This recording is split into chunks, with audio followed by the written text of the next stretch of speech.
మీ సొంత ఇంటి చిరునామా ప్రాపర్టీ ప్లస్కి స్వాగతం. This is Raj Kumar. ఇవాళ ప్రాపర్టీ ప్లస్లో మోడీ ఆ తర్వాత ఇటు తెలంగాణ రాష్ట్రం ఏర్పడి కూడా 2 సంవత్సరాలు అవుతుంది. సో ఈ 2 సంవత్సరాల్లో రియల్ ఎస్టేట్లో ఉన్నటువంటి తీరుతెన్నులు, ధరల్లో ఉన్నటువంటి వ్యత్యాసాలు, సో అభివృద్ధికి సంబంధించి ఎట్లాంటి అభివృద్ధి జరిగింది ఇటు దేశవ్యాప్తంగా అదేవిధంగా తెలంగాణలో తెలుసుకుందాం. దీనికి సంబంధించి మనతో మాట్లాడడానికి Telangana CREDAI president arc builder Rama Reddy గారు ఉన్నారు. ఆయన అడిగి మరిన్ని వివరాలు తెలుసుకుందాం.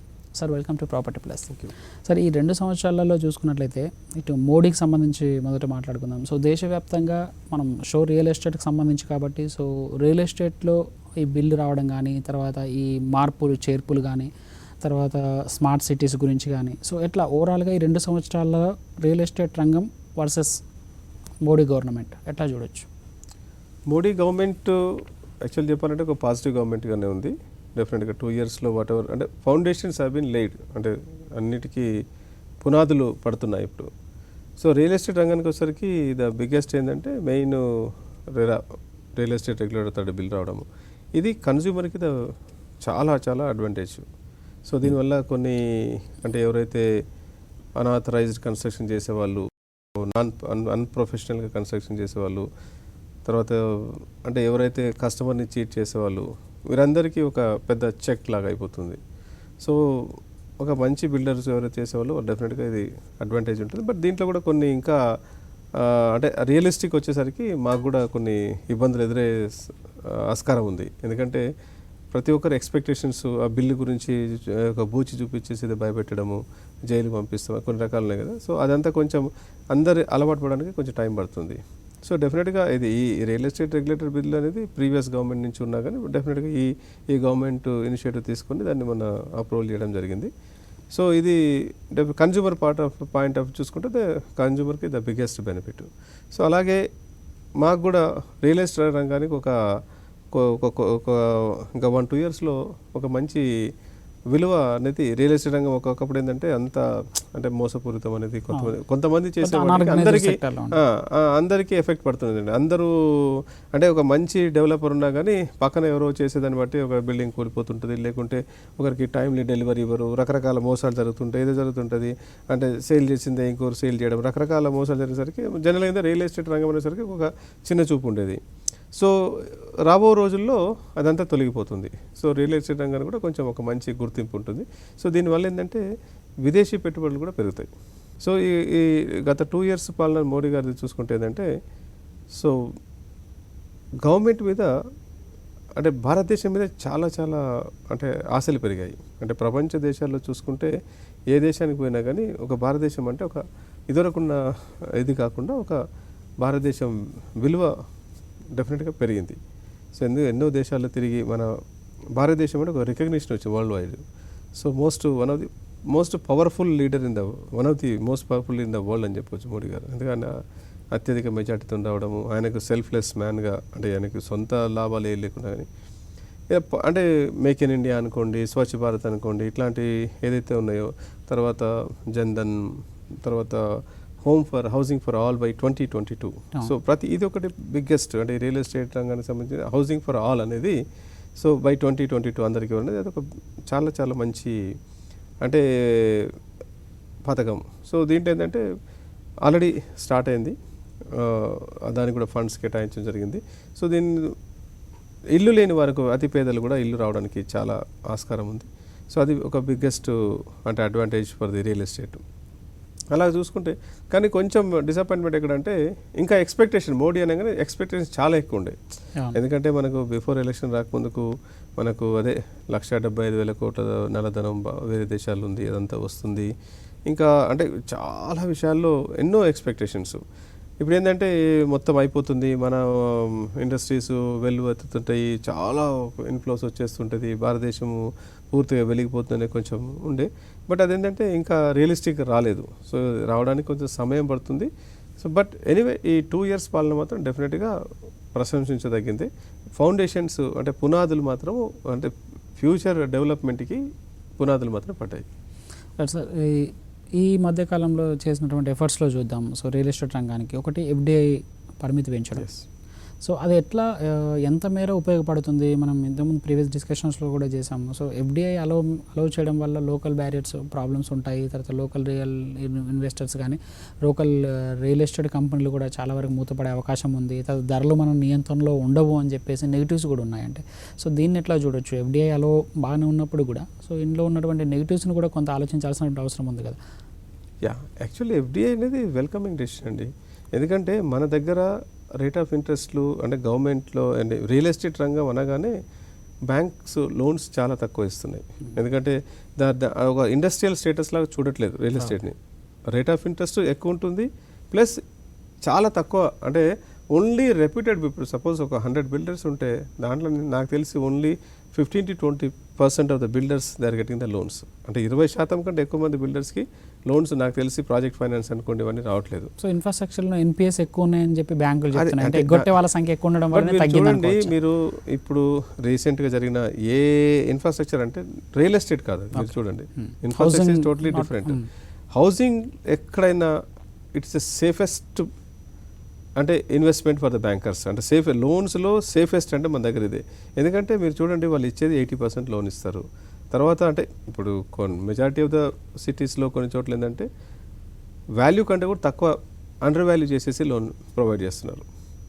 సో దానివల్ల ఏమవుతుందంటే బ్యాంకర్ ఈజ్ సేఫ్. డిఫాల్టర్ ఎవరైనా అయినా కానీ బ్యాంకర్ ఈజ్ సేఫ్. ఎందుకంటే వేరైతే అమ్ముకుంటే ఆ రేట్ అనేది వచ్చేస్తుంది. తర్వాత అప్రిషియేషన్ కూడా వస్తుంది. బ్యాంకు ఈరోజు సపోజ్ స్టార్టింగ్లో ఫైనాన్స్ చేసినాక అంటే ప్రాజెక్ట్ అయిపోయడానికి డిఫాల్ట్ కావడానికి ఎట్లయినా కొన్ని సంవత్సరాలు పడుతుంది. ఈ లోపల ఈ ప్రైస్ కూడా దాదాపు అన్ని ప్రాజెక్ట్స్ ఏది చూసుకున్నా కానీ ప్రతిదీ విలువలు పెరుగుతూనే ఉన్నాయి. ఈ పెరిగినప్పుడు ఏమైందంటే బ్యాంకర్ ఆ రోజు అమ్ముకుంటే డెఫినెట్గా ఆయన డబ్బులు అనేది సేఫ్గా ఉంటాయి. బట్ మీరు డిఫాల్టర్స్ లిస్ట్ చూసుకోండి, హౌసింగ్ లోన్స్లో మాత్రము హార్డ్లీ ఎనీ అంటే when you compare with other industries చూసుకుంటే ఇప్పుడు ఈరోజు చూస్తూ ఉంటే 1,00,000 కోట్లు ఎస్బీఐలో కూడా అంటే బ్యాడ్ డెట్స్ అట్లాంటి అన్ని బ్యాంకులో ఇప్పుడు రీసెంట్గా చూసాము. అంటే Punjab national bank also is in big trouble. అంటే బికాజ్ ఆఫ్ అంటే non performance accounts, NPI accounts చాలా ఎక్కువైపోయినాయి. అది చూసుకుంటే మీరు రియల్ ఎస్టేట్ రంగము హార్డ్లీ ఎనీథింగ్. మీరు టోటల్ ఫండింగ్లో బ్యాంక్స్ ఇచ్చిన ఫండింగ్లో రియల్ ఎస్టేట్ రంగాన్ని చూస్తుంటే హార్డ్లీ ఎనీథింగ్. సో కాబట్టి real estate is very safe. So FDIs వచ్చినప్పుడు ఏమైందంటే క్యాష్ ఫ్లోస్ పెరుగుతుంటాయి. సో మాకు బర్డెన్ తగ్గుతుంది. సో ఎఫ్డిఐ నామ్స్ కూడా సరళీకృతం చేయడం జరిగింది ఈ గవర్నమెంట్. చేయడం వల్ల డెఫినెట్గా అంటే అది ఎఫ్డిఐ అనేది ఆల్రెడీ స్టార్ట్ అయింది. ఇట్ మే టేక్ స్లోగా ఇంకొంచెం టైం పడుతుంది. ఎందుకంటే రియల్ ఎస్టేట్ రంగం ఇప్పుడిప్పుడే పుంజుకుంటుంది కాబట్టి.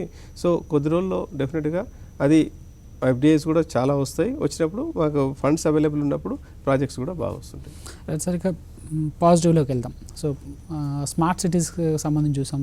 దేశవ్యాప్తంగా దాదాపుగా ఒక 100 స్మార్ట్ సిటీస్ డెవలప్ చేయాలని చెప్పేసి టార్గెట్ పెట్టుకున్నారు. So already first phase of announce చేయడం అయిపోయింది. సెకండ్ ఫేజ్లో కూడా ఇంకొన్ని సిటీస్ని అనౌన్స్ చేయబోతున్నారు. కొన్ని బయటకు వచ్చాయి పేర్లు, బట్ అనౌన్స్ చేయబోతున్నారు.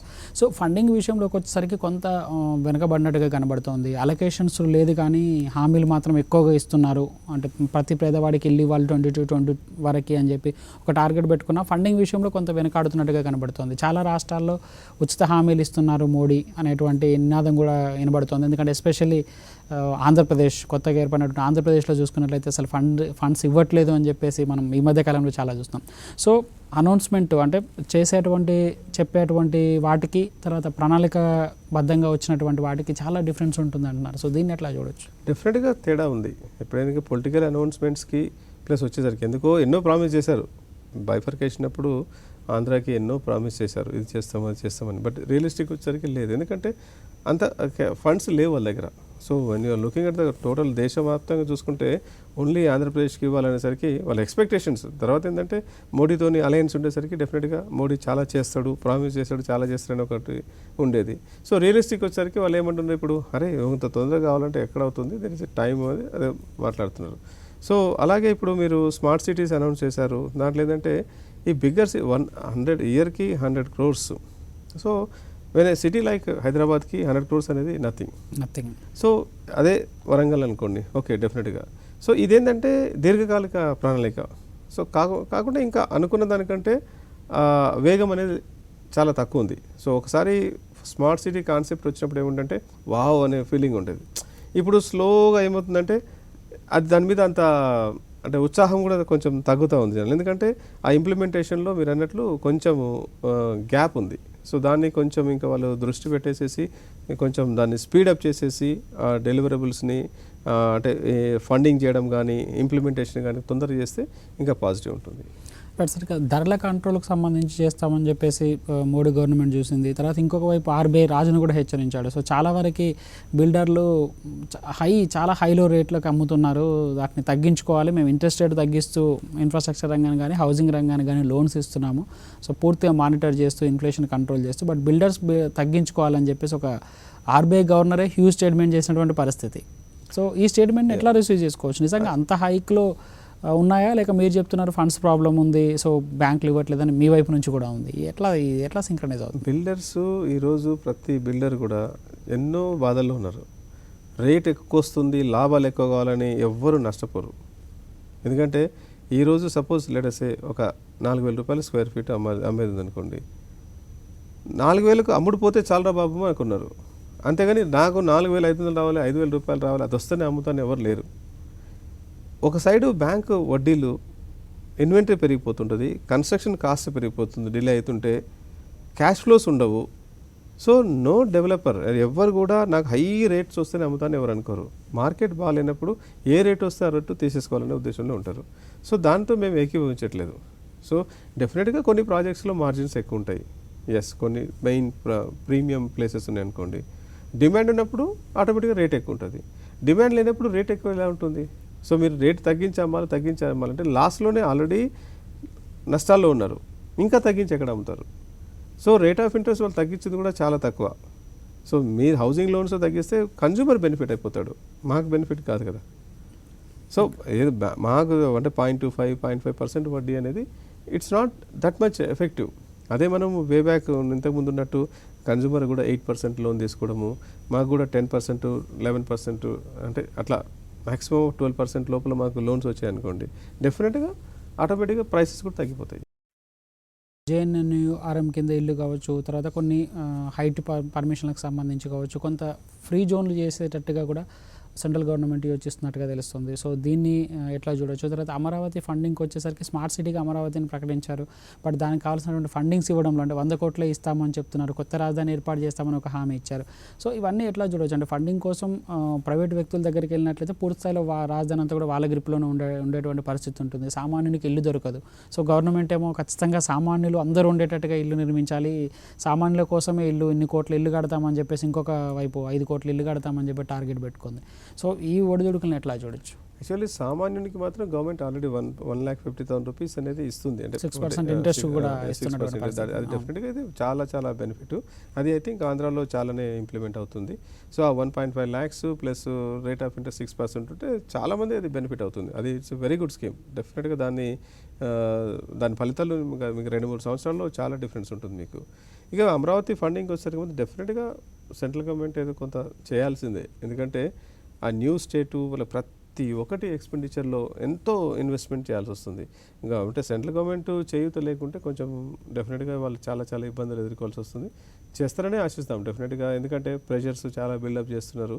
డెఫినెట్గా మోడీ గవర్నమెంట్ ఆల్సో కొంత సహాయం చేస్తే ఆదుకుంటేనే అమరావతి ఒకటి వాళ్ళ ఏదైతే కళ అంటే ఇంటర్నేషనల్ సిటీలా అంటే కొన్ని ఏంటంటే మనం కూడా హైప్ ఎక్కువ ఇస్తున్నాం.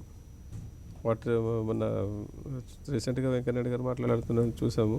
ఏంటంటే అరే వై ఆర్ థింక్ అంటే నువ్వు సింగపూర్తోని, మలేషియాతోని, హైదరాబాద్తో ఎందుకు పోలుస్తావు?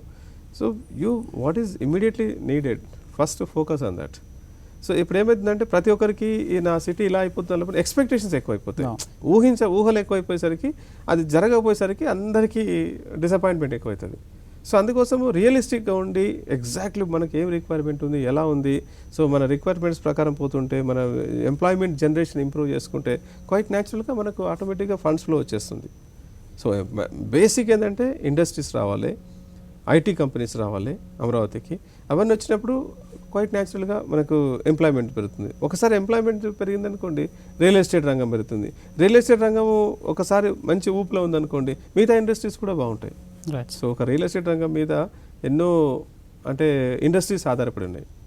సో డెఫినెట్గా it's a chain of reactions అన్నట్టు. సో అందుకోసమే మెయిన్ ఫోకస్ ఇండస్ట్రీస్ మీద, ఇన్వెస్ట్మెంట్ మీద ఫోకస్ చేస్తే ఆటోమేటిక్గా గ్రోత్ ఉంటుంది.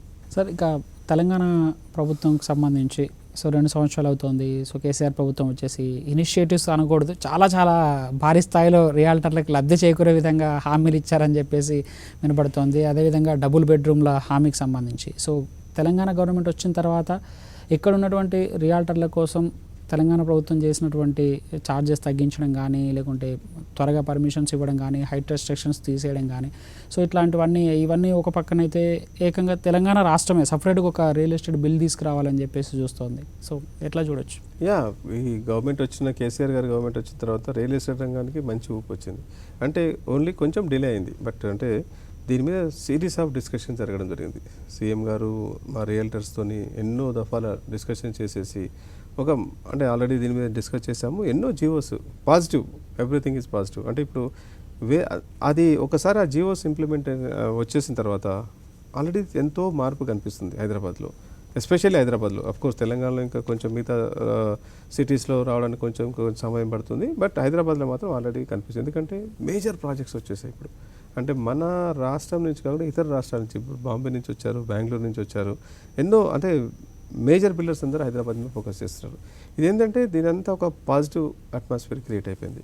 ఈ ఓన్లీ రియల్ ఎస్టేట్ రంగంలో మార్పులతో పాటు తెలంగాణ గవర్నమెంట్ చేసిన, అంటే మిగతాది టీఎస్ ఐపాస్ అనుకోండి, తర్వాత రీసెంట్గా ఐటీ పాలసీ అనుకోండి, సో తర్వాత ఇవన్నీ అంటే ఇండైరెక్ట్గా మనకు మిషన్ భగీరథ, మిషన్ కాకతీయ, తర్వాత 24/7 పవర్. అసలు బిగ్గెస్ట్ అడ్వాంటేజ్ ఏంటంటే పవర్.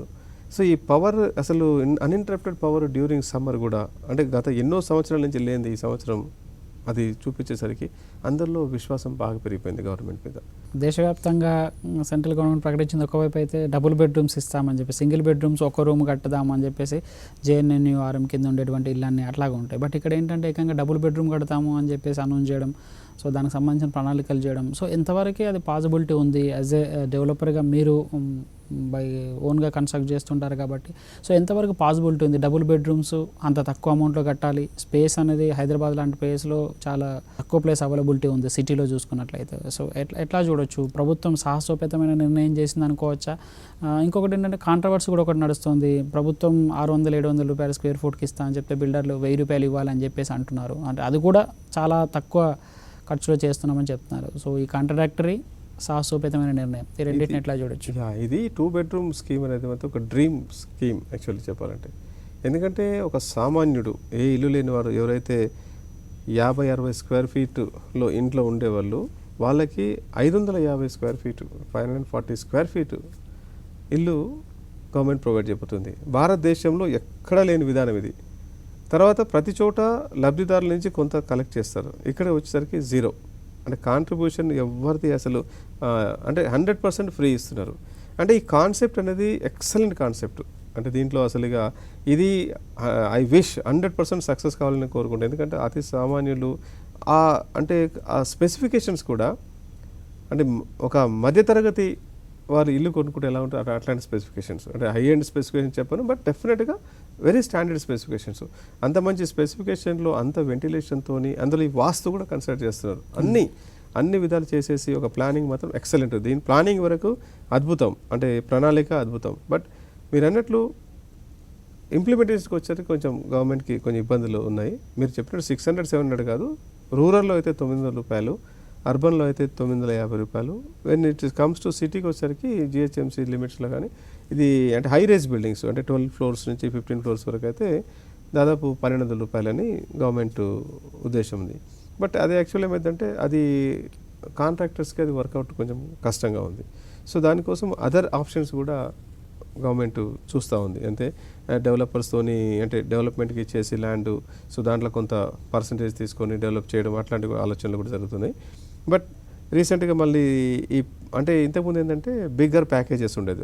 అంటే గృహ సముదాయం, అంటే అన్నీ కలిపి ఒక 1000 ఇండ్లు, 500 ఇండ్లు, 2000 ఇండ్లు కలిపి ఒక టెండర్ ప్యాకేజ్గా, అంటే ఓన్లీ బిగ్గర్ కాంట్రాక్టర్స్ క్వాలిఫై అయ్యేట్లు ఉండే. సో దాన్ని ఇప్పుడు డీసెంట్రలైజ్ చేసేసి రీసెంట్గా మీటింగ్లో డెసిషన్ ఏం తీసుకున్నారంటే జిల్లా స్థాయిలో లోకల్ కాంట్రాక్టర్స్తోనే చేపించాలని ఒకటి నిర్ణయం తీసుకున్నారు. సో డెఫినెట్గా దీనికి, ఎందుకంటే లోకల్గా ఉన్న వాళ్ళకి ఓవర్ రేట్స్ తక్కువ ఉంటాయి. సో అది సక్సెస్ కావడానికి డెఫినెట్గా ఒక స్కోప్ ఉంది. ఎందుకంటే అక్కడే ఉండి అతనే ఉండి ఒక 20 ఇండ్లు 50 ఇండ్లు కట్టుకోవడానికి ఏంటంటే ఆయనకు మళ్ళీ ఇప్పుడు మనము ఒక బిగ్గర్ కాంట్రాక్ట్ ఏంటంటే ఒక బిగ్ ఎస్టాబ్లిష్మెంట్ ఉంటుంది, ప్రతి చోట ప్రాజెక్ట్ మేనేజరు, లోకల్ టీము, ఆ టీము అన్ని ఓవర్ హెడ్స్ చాలా ఎక్కువ, దానివల్ల ఆపరేషన్ కాస్ట్ చాలా ఎక్కువ ఉంటుంది. ఈ లోకల్ లోకల్ కాంట్రాక్టర్స్కి ఏంటంటే ఇవన్నీ తక్కువ ఉంటాయి కాబట్టి డెఫినెట్గా సక్సెస్ అవుతుందనే ఉద్దేశం ఉంది. అది ఎట్టి పరిస్థితిలో సీఎం గారు కృతనిశ్చయంతో ఉన్నారు కాబట్టి ఎట్టి పరిస్థితిలో సక్సెస్ గ్యారంటీ అవుతుంది. రైట్ సార్, ఇంకొక వైపు ఏంటంటే ఇది కేవలం బిల్డర్లకు లబ్ధి చేకూర్చే విధంగా ఉంది. సో బిల్డర్లు డిమాండ్ చేసినట్టుగా ప్రభుత్వం లొంగుతోంది, సో కమిషన్స్ ఇవన్నీ ఇట్లాంటి మాటలు కూడా వినబడుతున్నాయి. ఇంకోటి ఏంటంటే క్రెడాయితో పాటు క్రెడాయి అనేది ఒక మేజర్ రోల్ ప్లే చేస్తుంది ఇందులో. సో దానికి సంబంధించిన బిల్డర్లు కూడా ముందుకు వస్తున్నారని చెప్తున్నారు. అయితే ఒక కాన్సెప్ట్ క్రెడాయి పెట్టిందని తెలుస్తుంది ఏంటంటే, సో ఒక స్లమ్ ఏరియా ఉంటే ఆ స్లమ్ ఏరియాలో ఒక ఏరియాని అప్పచెప్తే ఇంకొక ఏరియాలో మేము పూర్తి స్థాయిలో ₹1 లేకుండా మేమే పూర్తిగా కన్స్ట్రక్ట్ చేసి ఇస్తాము అని చెప్తోంది. సో అక్కడ కూడా లబ్ధి పొందడానికి అంటే ప్రైవేట్ బిల్డర్స్కి కానీ లేకుంటే అసోసియేషన్స్కి లబ్ధి చేకూరే విధంగా ఒక ప్రణాళిక రూపుదిద్దబోతున్నట్టుగా కొన్ని వార్తలు వస్తున్నాయి. సో ఇది ఎంతవరకు చాలా చాలా తప్పు. అసలు ఎట్టి పరిస్థితుల్లో అసోసియేషన్కి లబ్ధి పొందాలనే విషయం ఎక్కడ లేదు.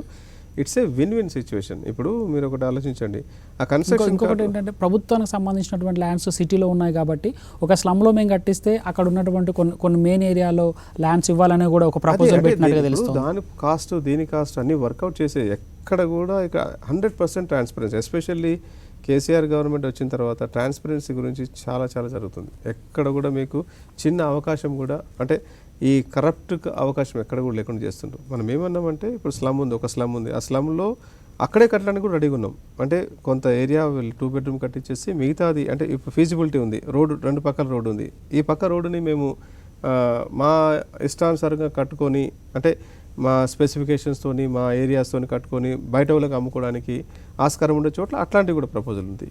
ప్లస్ ఎక్కడైతే ఓన్లీ స్లమ్లో వేరేది కట్టుకోలేని వేరే అమ్ముకోలేని పరిస్థితులు ఉన్నప్పుడు ఏంటంటే ఆల్టర్నేటివ్ ఎక్కడ ల్యాండ్ చూపిస్తే ఆ ల్యాండ్లో మేము అక్కడ కట్టుకొని మేము అక్కడ అమ్ముకుంటాము, దాన్ని ఇన్ లిeu ఆఫ్ దట్ ఇక్కడ మేము ఫ్రీగా కట్టిస్తాం అన్నాం.